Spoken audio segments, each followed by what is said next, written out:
Good morning. Good morning. Good morning. I always said just kind of in that pace.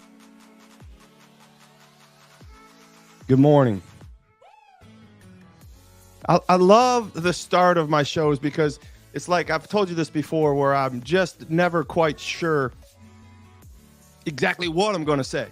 I know where I'm going. I know I've got guests now. I'm rolling. I'm on a roll, man. I've had some great people on the show, and it's funny because when I started doing the show, right, I'm like, I don't want any guests, and I didn't want any time frame constricting me. I didn't want, I was making it all work in my time frame for you, and I'm starting to think about this. I mean, as the show grows and as I grow, and the Wire Differently movement and my ministry grows, and the people are catching on, and more great people are like saying, "Hey, man, Can I help you with this?" And it's a testimony. I mean, starting even with this week with my wife.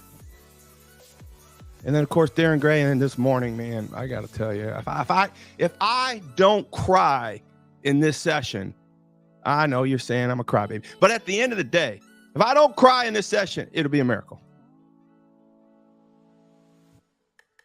This guy changed my life.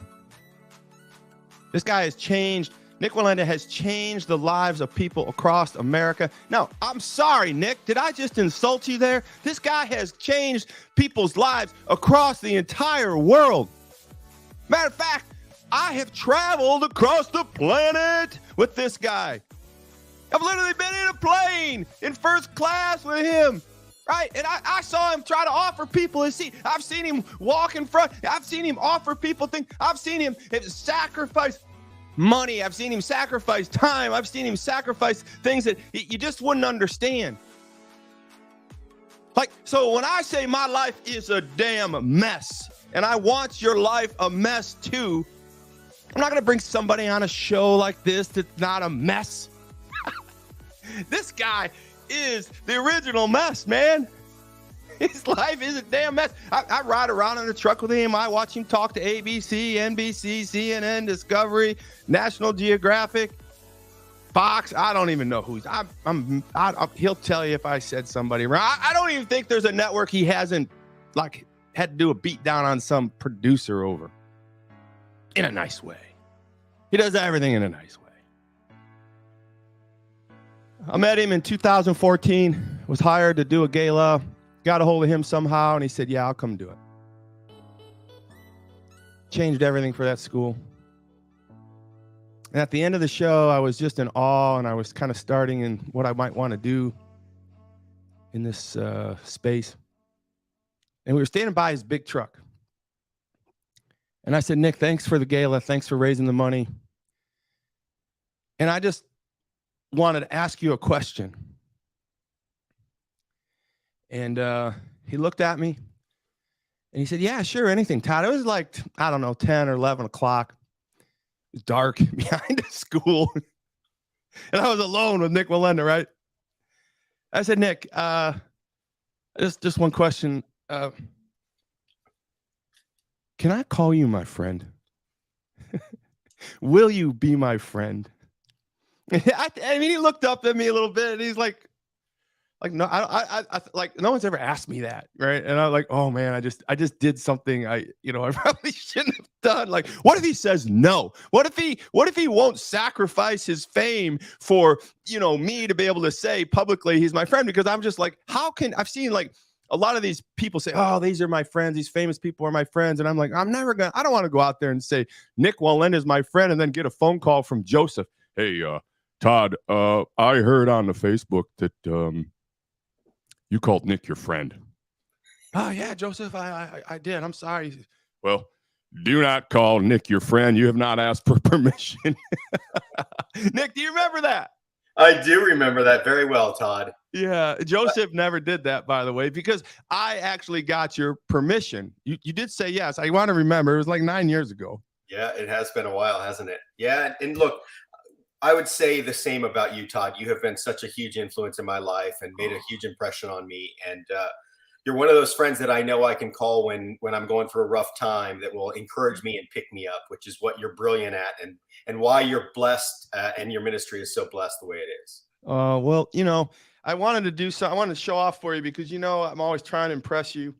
I want you to try this one right here. You ready for whoop. That's what I get when I walk into Walmart. This is when you walk into the disco, which you don't do. And this is what happens sometimes when I'm on stage. Okay, I got another one. That's right. That happens to me too. Crickets.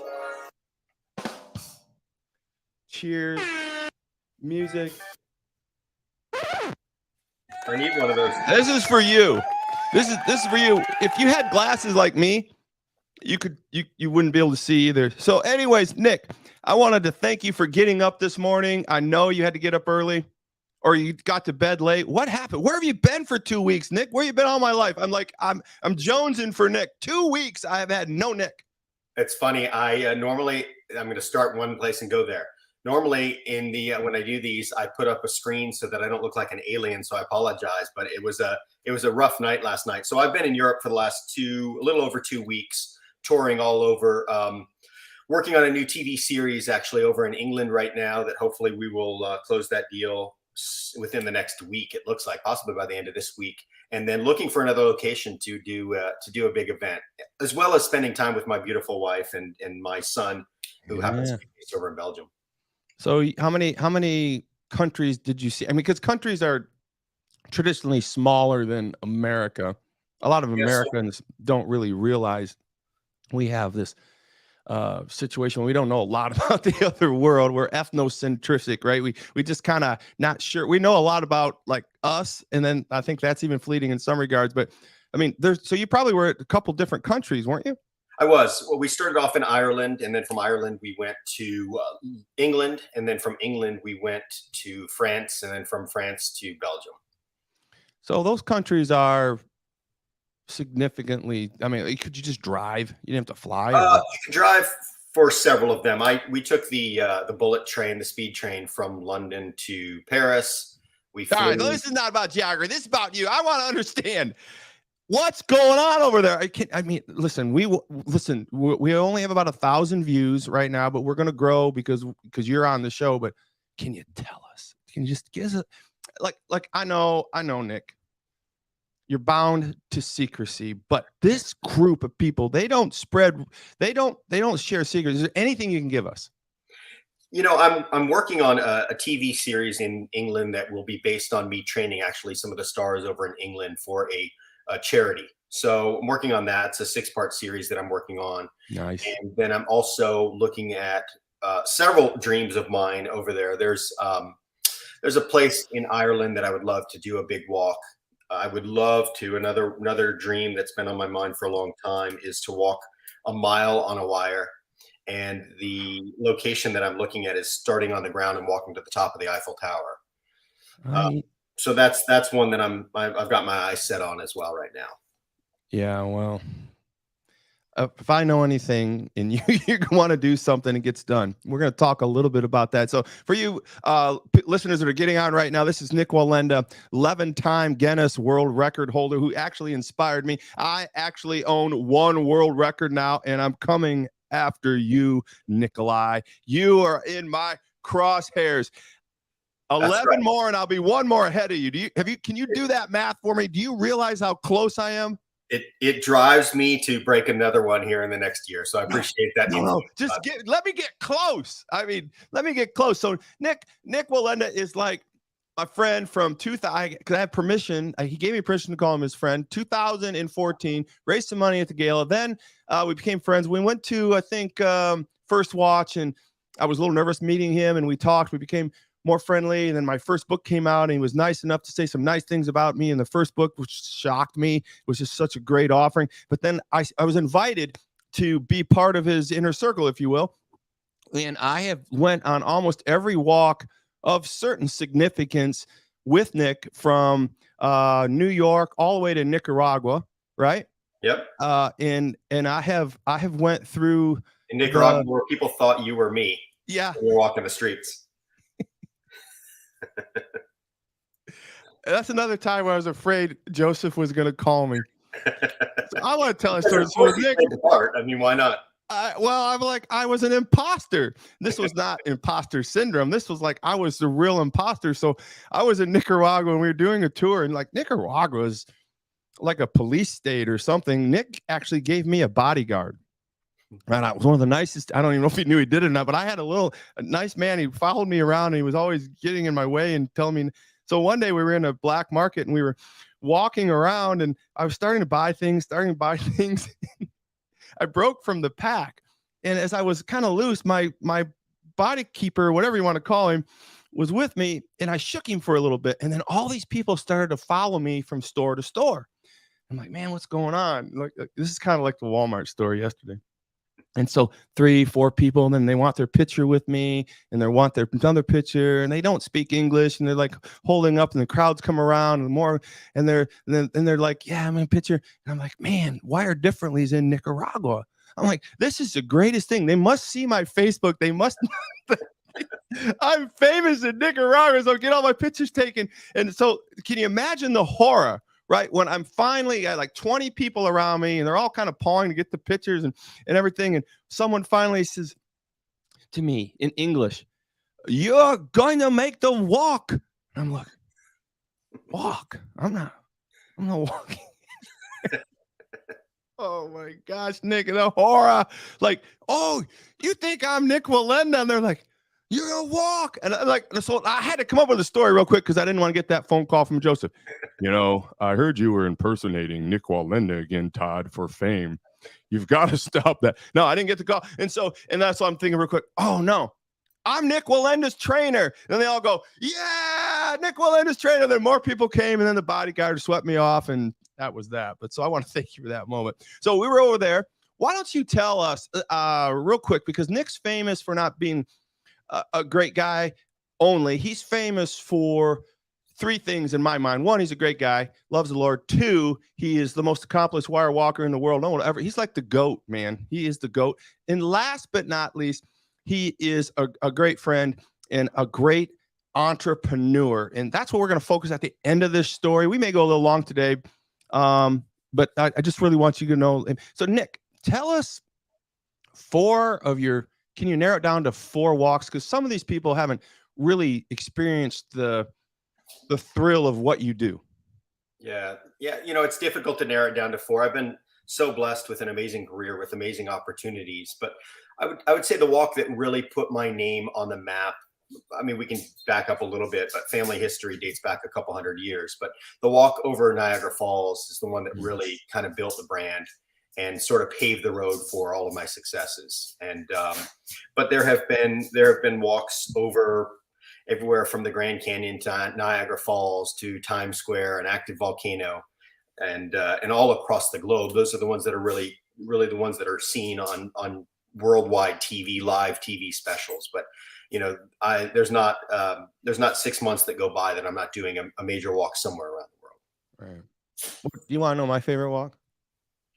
Which one? Come on. I think I want to test you. Chicago. See, everybody, you know, but I know your favorite walk. Yeah. But so that's it. I just wanted, like, I had my wife on here. I'm married to her. I'm married to my children. I'm married to my businesses. And I'm literally married to my relationship with Nick. We are committed to each other. Long distance may it be. But at the end of the day, I just wanted to quiz him because I'm not going to ask you what my favorite color is, Nick. We're not going to get that deep. But at the end of the day, I love the Chicago walk, right? And that might be the Chicago walk right behind you there. But I don't know what that silhouette is, but I love that silhouette. But the Chicago walk, just tell everybody what you did in the Chicago walk. And then I'm going to just say why I think, because this show is I'm a damn mess. Nick's a damn mess. Darren's a damn mess. My wife's a damn mess because we're married to something very important. We're committed to its excellence and its success, right? And the second thing, E, is for extra. We talked about that yesterday. Darren does everything extra. We talked about Tony Dungy. We talked about what he did for me and my family, what he's done for people all over the country, right? Extra, read all about it. Mess people like us. We're married to something and we do things extra. But Nick is the S in mess. Nick is the S in mess. And I got so many things. He is a successionaire, but the S I want you to talk about most importantly is the fact that he has sacrificed so much in his life to be successful, not just for himself, but for others. Man, literally, we were talking about this, and Nik chose a craft that kind of sucks, man. I mean, it's great for him because he grew up in it. It's great for him because these people, I've met the circus people. I've met, they are the most alive people you'll ever meet. But at the end of the day, they don't make a lot of money. They don't have a lot of tenure. There's no 401k. There's no ownership. There's no wealth. There's just some fleeting riches. There's the thrill of the high wire. There's the thrill of the pole. There's the thrill of the gyrosphere. There's the thrill of the motorbikes. There's the thrill of the fun and the clowns. And Nik and his family of circus people that he's trying to create to live forever is the feeling and the joy it creates for so many people. And I know the author of joy, and it is God. And I got to tell you, God is in the circus. Yeah. And Nik brings us the circus. And if it started with an S, it would be in mess. That's how I feel. I want to get that out, Nik, because I went out to LA and we were looking at buying a tent, and you clearly told me, Todd, it's not about the money, man. I don't know what else I could do. I don't know what I want to do. And I want to segue into this. Nik, you're a successionaire, right? You may be or not be a millionaire. I don't know whether you want to talk about things like that or not, because I don't care. But at the end of the day, you're a successionaire. And everybody on this call right now understands that success in executing a plan, knowing what you want, is what creates a successionaire. And if you want to become a millionaire, then create a plan to become a millionaire, and I'm going to help you do it. But at the end of the day, I just want you to know what you want, create a plan, and execute it. So that's your successionaire. But Nik has sacrificed a lot in his life for a lot of other people. So tell us about that walk in Chicago, and then we're going to dive into the rest. Yeah, I think we all have a different idea of what success is too, right? It might be one thing for you, one thing for me. And for me, success is carrying on a legacy that dates back to the 1780s. For me, success is making a child smile. For me, success is inspiring somebody that nothing is impossible. Yes, there are benefits that, and the business has been lucrative. I've been extremely blessed in my career, but as a whole, the circus business is an industry that is dying, that is going away. And to me, success is rejuvenating that industry. To get to Chicago was came about because I got off the cable on one end of the Grand Canyon. And after I got off the cable, I talked about my eyes being dry because it was so dry out there and I was wearing contacts. And within a couple hours, we have about 100 messages from different LASIK surgeons at my manager's office saying, we want to do LASIK surgery on Nik. So a long story short, as I was filling out that paperwork for LASIK surgery, I was essentially signing away the rights to my vision. If my vision was to go away, then I had no recourse towards that doctor. And as I did that, I thought, well, can I continue to do what I do? Could I continue to carry on this legacy if I lost my vision? So it drove me to start training with my eyes closed. And through that process of training, I had this vision of walking a wire between two skyscrapers blindfolded. And that process began again at that LASIK surgery office, but turned into a worldwide TV special that was actually aired in 220 countries around the world live on the Discovery Channel, where I broke 2 Guinness World Records. One was walking between 2 skyscrapers in the windy city of Chicago, about 600 feet up blindfolded. And the other was walking up the steepest incline anyone has walked up between 2 skyscrapers, which was about 33 degrees. And it was from about 600 feet to about 800 feet in downtown Chicago. I mean, I'm floored. You know, we're working on a keynote message for the Tiki Hut Retreat. Nik is going to have basically the entire second day of the event, Facing Your Fears.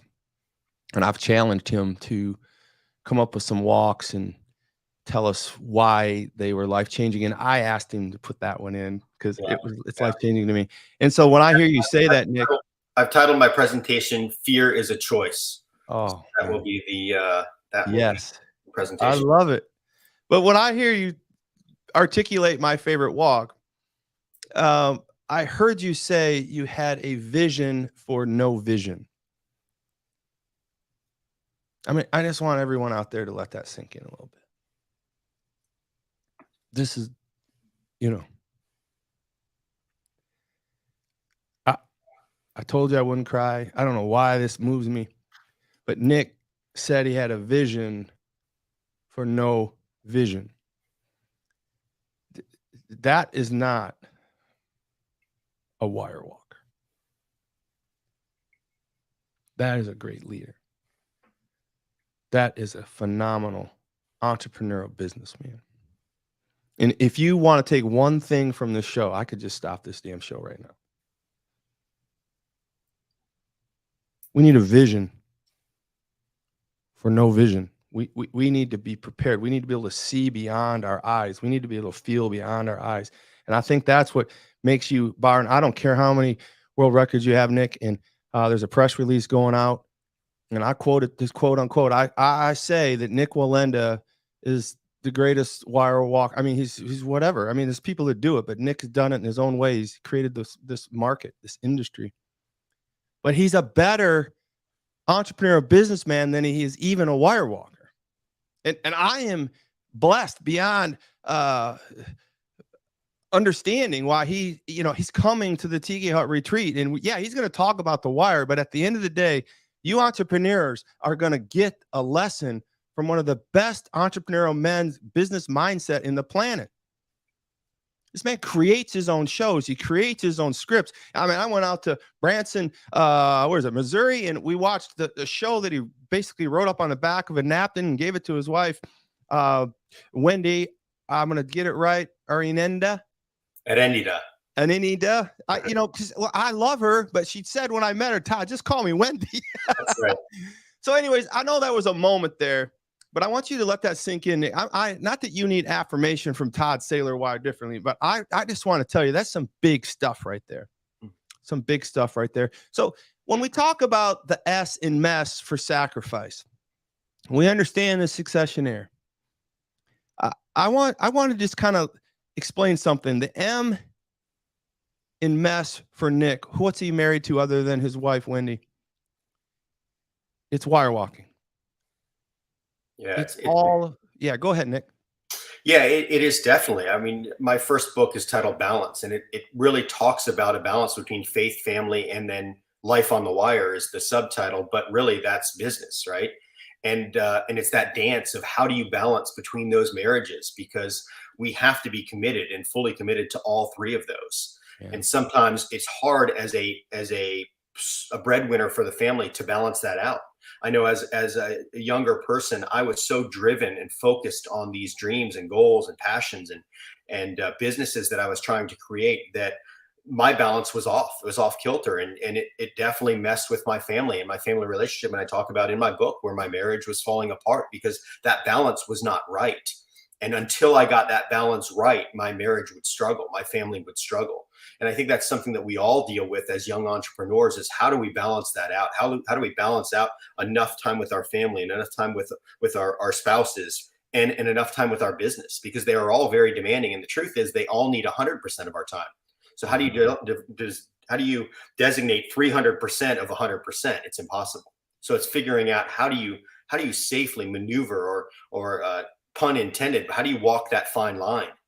So would you say your balance on the wire is better than your balance in life? Yeah, I think that goes without saying, right? I mean, if we're talking in the literal sense, yeah, we are.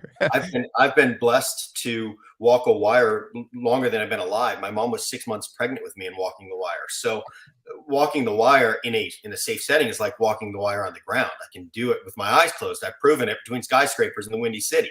So the reality is absolutely I have better balance on the wire than I do in my home life. So we know you're married to your wife. We know you're married to a wire walker. We know you're married to your children, man. And I know you're married to your children. So what do you do extra? What's Nik Wallenda? What do you see in your life that you do extra in this mess? And then we're going to get to S. I think that in life, it's so important. For one, we're all a representation of our Lord and Savior, Jesus Christ, and we do everything with perfection. And we do everything with extra. We do everything with excellence is what I say. And it doesn't matter if I'm sweeping the floor. In fact, it actually made headlines that the day after my walk over Niagara Falls, which was one of the highest rated TV shows in the history of ABC, I was out without cameras picking up trash because we need to do everything with excellence. We need to do everything authentic. We need to be real. We need to be humble. And I believe that that's what leads to success. more than anything is the fact that we stay grounded. And that's one of the challenges of what I do. And again, you can use that as a pun or not, but staying grounded. I've been blessed to I have the highest rated show in the history of the largest network in the world. That can get to your head. And there were times in my life where it did get to my head and where I got smacked back down and was humbled again. And I'm so thankful for those times of being smacked back down to keep me true to who I am throughout this entire dream, if you will, because my life has sort of been a dream to me. I look back on my career and it's very surreal how blessed I've been. But a lot of that, again, I believe goes back to doing everything with excellence. It doesn't matter what it is. In fact, there were 13 wire walkers trying to get permission to walk across Niagara Falls. I had to change 2 laws in 2 countries that were over 100 years old. Impossible. It's impossible. Extra. But I've done it all with excellence, and I've done it all in the name of my father, and done it by representing him, and remained humble and true to who I am. And I believe that's why those doors have continued to open. Nik Wallenda here for my listeners. My good friend Nik Wallenda. We're talking about how he does things in an extra way, because his life is a mess like ours, wired differently. You know, I told Darren Gray yesterday, I said, Darren Gray, you're a little odd. Nik, I gotta give you the same moniker. You're a little odd. Yeah, you can get odd or wired differently, right? You're with the right group, man. We're wired differently. These people want to know, and they love the fact that you're wired differently. Real quick, so the Niagara Falls walk, the best. So I got to tell you, that's the first time I really saw you. No, that's a lie. It was Grand Canyon. Was Grand Canyon before Niagara or after Niagara? Niagara was my first TV special. I'd broken a couple world records on the Today Show, but Niagara was the first. So I saw Grand Canyon, and I was in a little cabin in Florida, and I was watching you walk across the Grand Canyon. By the way, untethered. Listen, you people have. I don't believe you have an idea of what goes on in this man's head. So when he's walking across these things, these nouns, right? These places, these depths, the abyss, if you will, when it's a volcano. The first fight he has with anybody and everybody, and you can correct me in front of everybody in the World Wide Web right now, but the first fist fight he has with anybody, and if you can imagine Nik being in a fist fight, I wouldn't like to be on the other side of it, but at the end of the day, I don't think it's going to happen because he's such a cool dude. But he would drop you if you told him he had to be tethered to walk across the wire. I mean, I was at a Legoland walk, and he was so peed off because they're going to make him wear a tether, and he was only up about 400 feet or something like that. Yeah. So I mean, you don't like to be tethered. You'd rather not have that wire. I don't, and there's many reasons for that, but I was raised being taught that a safety was a false sense of security. And what that means is it's very easy, and it's a great analogy for business too, but it's very easy to become complacent if you have a safety. I don't have to practice today. I'll be fine. I've got a safety on the walk. I don't have to train with 48, 50, 60, 70 mile an hour winds. I've got a safety. I'll be okay. So it creates complacency. And the other thing is I've had family member. I had an uncle that fell into a net and bounced out and was killed. So the reality is just because you have a safety doesn't mean that you're necessarily safe. And the only time I've ever worn a safety when it's deemed by my partner in that event, whether it be, the Legoland walk or ABC, when I walk live on ABC, it's a Disney network and they're all about safety and concerns and all those things. And then they will require me to wear a tether, but it's certainly not something that surprisingly does not make me more comfortable. And in fact, it often adds more stress to me because my concern is that safety could cause me to fall. It could cause me to slip. It could cause me to trip. Those things really play a big role in my mind. What I do is clearly mind over matter. Yeah. And it's about that balance. And often the challenge in that is when I'm wearing a tether, my mind is focused on the wrong things.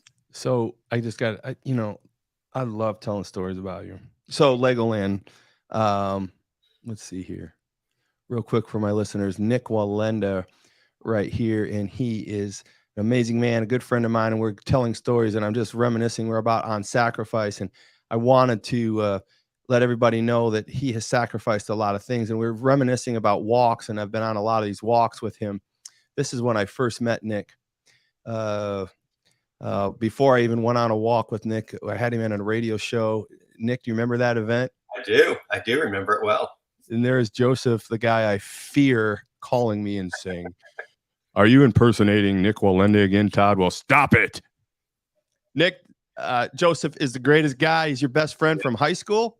No, Joseph and I actually have grown up together, spent our entire lives. He's a second cousin of mine, and he has been by my side through thick and thin, ups and downs through life, on and off the wire. Awesome guy. I met him first. He loves you. He's right up there with Wendy, man. Part of the lead of the fan club. Remember this photo here?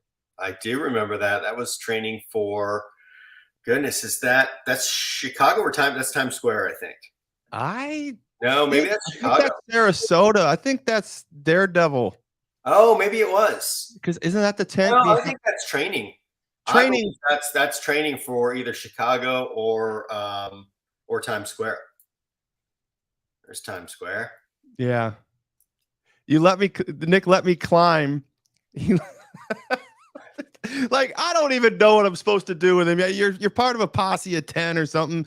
And if you behave, he takes you out to dinner beforehand. You get to sit with it. He always lets you go. But at the end of the day, like, he's going to risk his life, and he's treating everybody. He's sacrificing.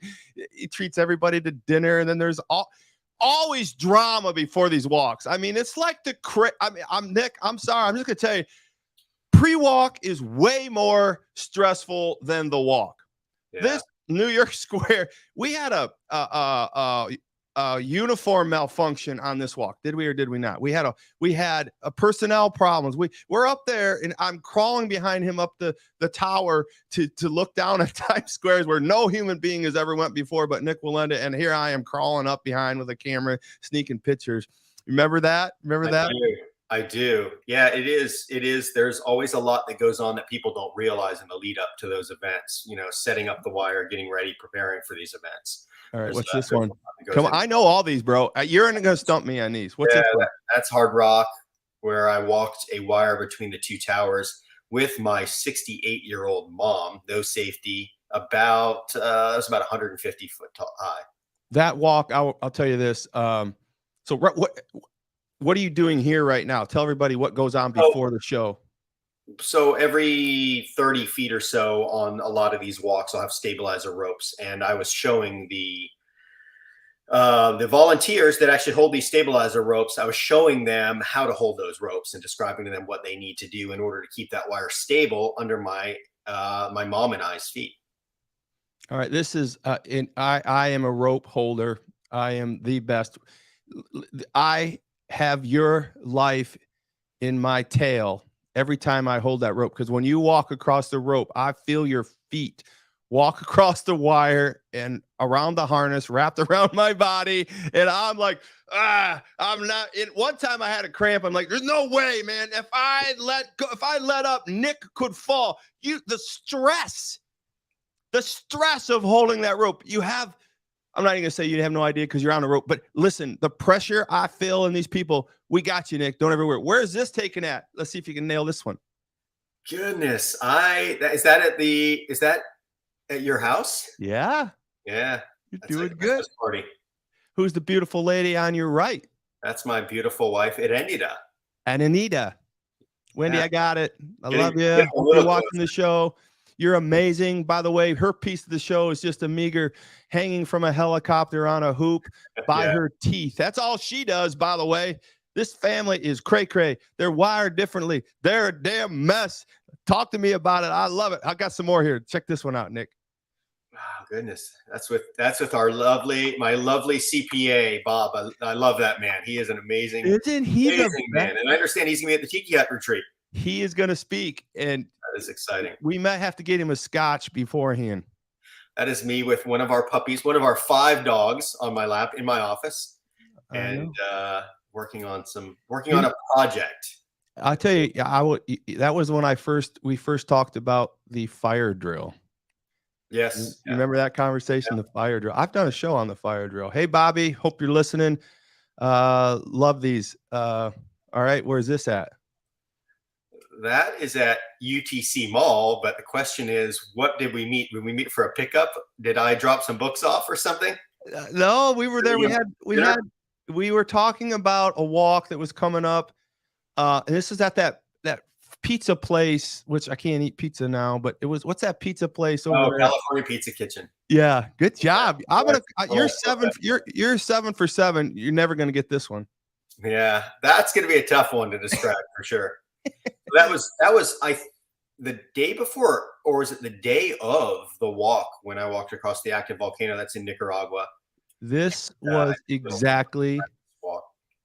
This is like you could have died the next day, but this was the day before, and you asked me out with our dear friend. Help me out. I've got a lot of dear friends. Oh, the animal guy. I'm just drawing blank. Jack Hanna. You, me, and Jack Hanna. We went out there. You know what? That might. I don't know if that's Jack to my left there, but that was the last time I've seen Jack, and God bless him and some things he's going through. But he was there, and you invited us out, and this is you walking like the networks aren't there because there's no tether on you. Yep, that's right. Listen, this guy, this is the volcano. You can see the fumes coming up from the volcano. He's practicing the day before. I don't know. I can't even say it. So, what were you doing here, Nick? Why Yeah, in the hell were you doing this? I just wanted to feel what the wire was going to be like the following evening before the cameras were on. So I walked out probably about 30, 40 feet. I was 1,800 feet. Liar. You were out farther than that. I watched. But okay. But it was literally just to get a feel for what that wire was going to be like. There were some major concerns about the wire and the way that the gases were reacting to the cable and causing that cable, the greases to release and making it slippery. So to be honest, this little practice was just to give me peace of mind so that I knew that everything would be fine the following evening. I knew what I was going to be facing. Real quick on that story, I'm going to go to this one here. This it's a doubled up. This one here. This is more with Bob Lang and Joseph and your wife Wendy, and we're doing some meetings. I want to just tell you real quick on this walk here. I think was the most fearful walk for me as a friend and as a viewer. And I'm going to bring it down a little bit, but I have to tell this story about Nick because he does the extra. He's married to his craft. He's married to his family. He's married to God. But he sacrifices things, like he can't, and he's going to tell you more, but he can't have a normal life. He can't live from paycheck to paycheck. He can't rest. I'm just putting words in his mouth. He can't sleep well at night sometimes because his mind won't stop thinking about what he has to do next. You got to do something bigger than walking over an erupting volcano. I hate the business model, Nick. And I'm not even going to tell you. That's why I love you, appreciate you, and I'm just hopeful you grow with me and wire differently for your life's sake, right? But so they're at this event, and we're all the way halfway around the world. It took us 20 hours to get there, or something like that. And the night before, after this warm up here, where he's all happy and everything, and testing and getting the butterflies out, he calls me at about 10 o'clock at night. I'm like, I haven't heard from him, and he says, Todd, I just wanted to say hi, and I wanted to share something with you. I said, yeah, Nick, what's going on? He goes, listen, appreciate you coming all the way over here with all these people and everything. And I just want you to know I'm going to a place tonight, man. And I'm not going to be myself till after the walk.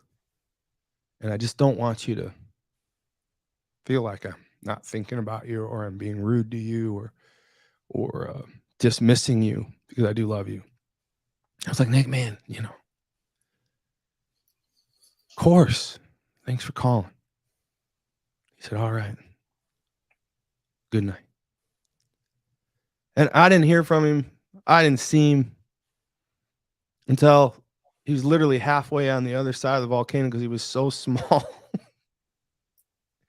The fumes were coming up and the flames were screaming up, and we all wore gas masks because it was so toxic, highly toxic than ever in the week that we were there preparing. And I just couldn't stop thinking about the extra call that I got from him and the sacrifices he's made. And then we can hear him on the radio talking to his dad. We hear him talking to God. We can hear him talking to his friends and family, talking to himself, man. So I want to thank you again for that, Nick. And I just want to share that story because it's true. And the world needs to know about people like you, and they can emulate and think wired differently in those regards. I want to take you through here. This is just after he walked off the walk and the practice run, and he took time with me. Thank you, Nick. This is us. Where was this at, Nick? This is the Daredevil Rally. Yeah, this is where I got all kinds of props, invested his money, his time, created the Daredevil rally. He was the first and only entertainer taking on COVID, and he did it to provide work for his circus friends, his performer friends, right? As well as he wanted to stay fresh. I thought it was a brilliant move. I thought it was amazing for your brand, Nick, and I was never as motivated at the time. Now, this one I stuck in here. Now, who's this young lady? That's my beautiful daughter, Evita. This girl is fire, man. I cannot go around her without getting punched in the arm or put in my place or, but she always, like, so here's the greatest thing she says to me. She goes, man, Todd, why are you so epic? I'm like, epic? Have you looked at your dad? Oh, it's just, I don't know. Kids or something, aren't they? They're trippy. Oh, yeah. Yeah. My kids, it's funny. There's a story. I was walking across the Allegheny River, and it was at the time, it was the most difficult walk I'd ever taken on. I was about 200 feet up. The wire was rigged unstable. It started raining. My close friend was supposed to have my wire shoes and forgot them. No. So I'm walking in socks. Wasn't me, right? Wasn't me. But everything was against me. And as I'm walking along the Fort Duquesne Bridge, which is down to my right, about 200 feet down. And I look over, my wife and kids are walking alongside of me, but they're on the bridge. And I look over, and my kids are fighting over a video game. And I thought, here's what I'm risking my life, no safety whatsoever. The toughest elements that I'd faced to date, and the challenge I'm facing, and my kids are worried about Super Mario Brothers. but it's just, again, it's just it's life to them. My great grandfather said, life is on the wire, everything else is just waiting. So for our family, that's just what Dad did. It's like Dad going to work to put a roof on, or be a plumber, or run a business. That's just what Dad does. I know what There's nothing epic about it, in other words. Yeah. Real quick, this is I put this picture in here because I don't know if you know. I know where we are here. Yeah, we're at an outdoor mall in California. And this is when I got my lesson on why you do what you do, and for the people you do, and what you sacrifice. Right? You've sacrificed a life of normality. You've sacrificed some things with your family. You've sacrificed a stable income. You've sacrificed a lot of things. You've sacrificed, we're going to find out really what the definition of sacrifice is real quick here. But this time, at this moment, you were sacrificing some of your time, and you're talking to my good deceased friend, Mike Forrester, right here. Yeah. He had cancer, and he was fighting it for 3 years, throat cancer. And I loved him and his wife, Latane Forrester, who's just a huge fan of yours. And she is clearly wired differently. She is going to be at the Tiki Hut event, Nick. Oh, awesome. That's so exciting. Yeah, we're going to get some pictures. She can't wait to see you. And you're talking to her husband. He passed away probably 6 months after that. And up until the very end, when he was still talking, he would say, man, I remember Nick calling me, Todd. Thank you. It's just awesome. So I just want to give some love back to you on that, Nick. He's a good man. And, you did a great thing there. Where is this at? Goodness, that's at the Big Cat Habitat. And that was an auction where we were auctioning off that piece of cable for rehabilitation of wild animals. That's right. And that cable is Niagara Falls or Grand Canyon? I think it's Grand Canyon. So I walked over the same cable for Niagara Falls and the Grand Canyon. We reused it once. There you go. So I got a piece of that. We're about done here. This is Nick and his books, hand delivering my books to me for my employees. Thank you, Nick. This is Legoland, where everybody wore my Wired Differently shirts. Right. Awesome. Nick just promoted us. Didn't charge me a penny. Just loves us. This is me and Nick, where Nick pronounced. What'd you pronounce that day? I pronounced the donut capital of the world. Oh my! I have got the best life ever, man. I'm telling you. Taylor / P.T. Barnum. You were awesome. We had crowds, and you anointed us the donut capital of the world. And then the mayor had to speak, poor guy, but he did a good job too. I have to follow Nik Wallenda. You dropped it. You were awesome there. I got to put this one in here. He took time with my grandson, Sailor Lincoln King. And just Sailor loves you. He imitates you on the backyard all the time. This I just wanted to put in there because you just look so damn cool wearing my shirt and your shirt. Now your shirt, you got your own shirts, don't you? What do they say on the back? Got your logo on them. Right. Oh man, I'm just the luckiest guy in the world. More promo. And then this is just where I put this in last because, like, you're just jacking around on the wire over a volcano, getting a photo with me. I just thought it was awesome. So I want to go here to banners. We're going to wrap this up because this is an extra long series. I got an extra special person here. We have so many stories. We're going to get Nik to the Tiki Hut Retreat, which is super exciting. And I wanted to make sure we got our message across today. Nik is a damn mess. I'm a damn mess. Darren Gray's a damn mess. My wife, I know, I hate to say it out loud, but she's a damn mess. Payserve's a damn mess. Wired differently, just odd people doing great things for the glory of God and building people, building spirits, and building profits. We're doing all together as friends. Sacrifice, Nik, this was your word. And I just want to do this with you, and we're going to take this show out in some style, baby. Get your tickets. Come to the Tiki Hut Retreat. If you're just getting on here, I see lots of live people. Man, thank you so much. Nik appreciates it. Tiki Hut Retreat, toddsaylor.com. Get there. You're going to have pretty much a whole day with Nik. It's going to help you walk on a wire in the speech. We're going to have a wire in the building. And we're not going to be tethered, are we, Nik? That's right. We are not going to be tethered. And then we're going to face our fears. He's going to help us do that. And then we're going to go to Triumph, and you're going to have a chance to get up there on some wires in a harness and be tethered and have some fun there. Then the next day, you're going to be with me capturing your dreams on Egmont Key. We're going to do the leadership scavenger hunt on an island of our own. It's going to be so awesome. But Nik, sacrifice. So here's the definition of sacrifice. You ready? You sacrifice a person, an animal, or a thing so offered. That's the definition of sacrifice. It's also a loss of selling something below its value. That's a sacrifice.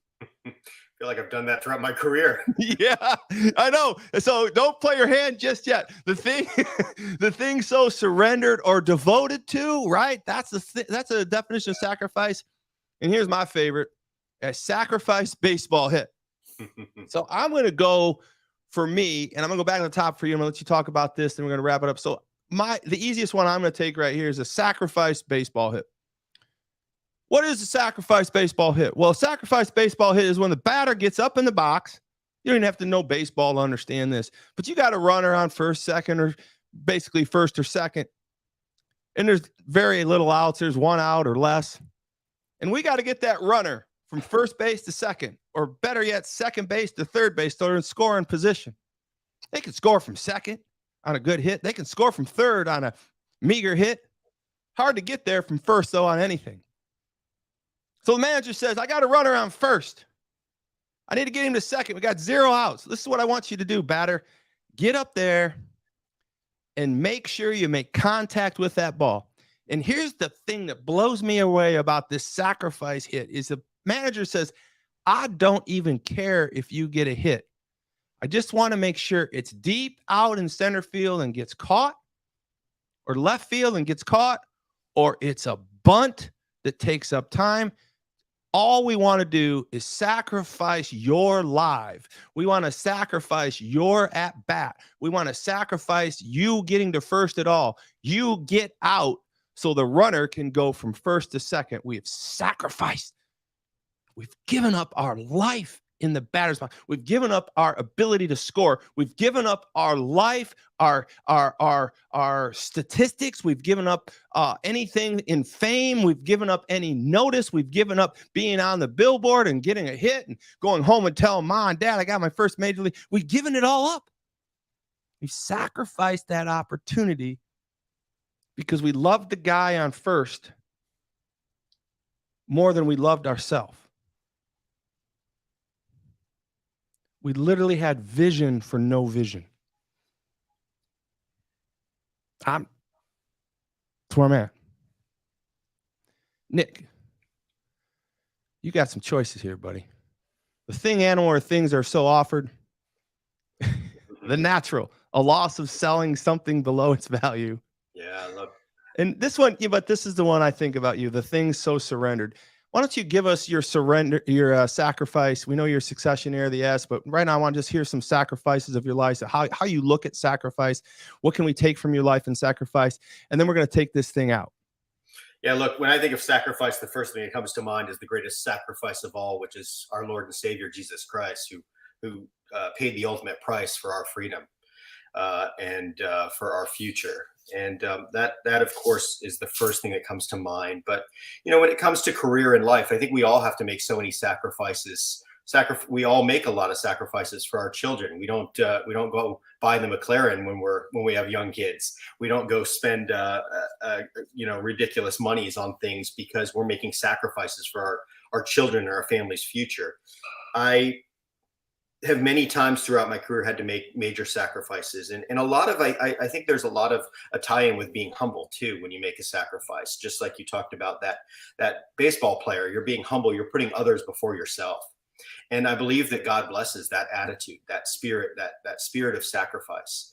And there have been many times where I've had to sacrifice time with my family in order to get to the next level, in order to be at that meeting late at night or on that late night conference call. And I think that business demands a lot of our attention, a lot of sacrifice. And the greatest challenge that I've faced in my life is, as I've given these sacrifices, finding a balance in that. And, it's my hope for anyone that's listening that you're able to find that balance, because when you do, there's pure joy. It's a challenge getting to that point. So again, I encourage people to make sacrifices. There have been many times where I could have gotten up and said, hey, I can handle that. I can do that. I'm capable. And I've allowed others to go before me. And again, I believe that attitude has continually been blessed. There have been many times where I have remained extremely humble and quiet and silent in the background, where my spirit, my inner man, wants to go, no, I'm the hero. I'm the superhero. I can handle that. I can take control. And I've sacrificed. And there's times in my life where I didn't sacrifice. And those were the times in my life where I was knocked back down. I was knocked on my back and put on my back heels. And it was a lesson in life. And I've learned through life, it's so much easier to make those sacrifices and put others before us than to try to put ourselves and raise ourselves up. There's so much more joy in giving a gift rather than receiving a gift. And there is so much opportunity that we have in this life to put others before ourselves. And to me, that's the sacrifice. That's what our Lord and Savior did for us. And that's a sacrifice that we're all called to do. Remain humble, continually put others before yourself. And I believe that you will be blessed beyond your wildest dreams, which has been my life.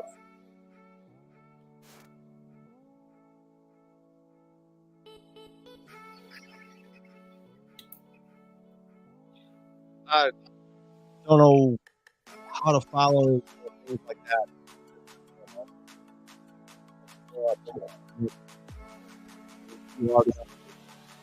You are balanced. You are odd. And you are a mess. You are officially deemed a mess. You deemed us the donut capital world, and now I am giving you the moniker of being wired differently, a damn mess. Anyways, this is a great morning. What a thrill. The longest show I've ever had, and it felt like 10 minutes, man, or less. So I just want to let everybody know that what Nik was saying there, he has a vision. He had a vision for no vision, right?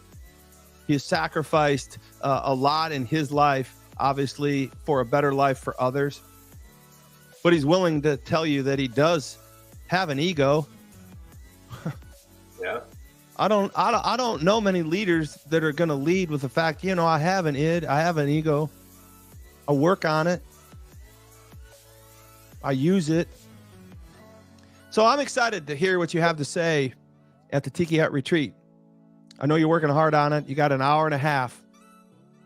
We're going to hear you talk, and then we're going to do a workshop, and then we're going to get our IMG box lunches, and we're going to get on a Greyhound bus for athletes, right? And we're going to go truck a half hour over to Triumph, and we're going to strap on our tether, and then we're going to go on these walks. And now listen, don't be afraid of these walks, because there's level 1s and level 2s and level 3s. But Nik Wallenda's there, man. Right. What could happen? What could happen? Nik Wallenda's there. So listen, you want to see Nik Wallenda in person? You want to spend some time with me? You want to capture your dreams and face your fears? Get out to the inaugural Tiki Hut Retreat at the incomparable resort IMG Legacy Hotel in a completely immersive entrepreneurial business mindset, 4 days, 3-night event. We're going to eat well. We're going to play well. We're going to learn a lot.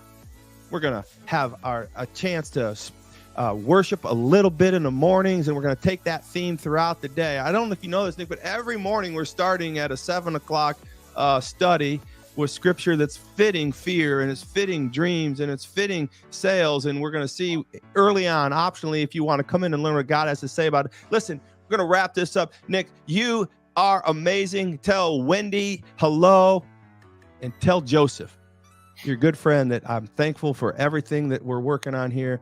He's the best. Yeah. You have a great day. Get to ToddSaylor.com. And Nick, what's your website? NikWallenda.com. I knew that. I just want to make sure to get it right. NikWallenda.com. Check out all of his posts. He's got a lot going on over there.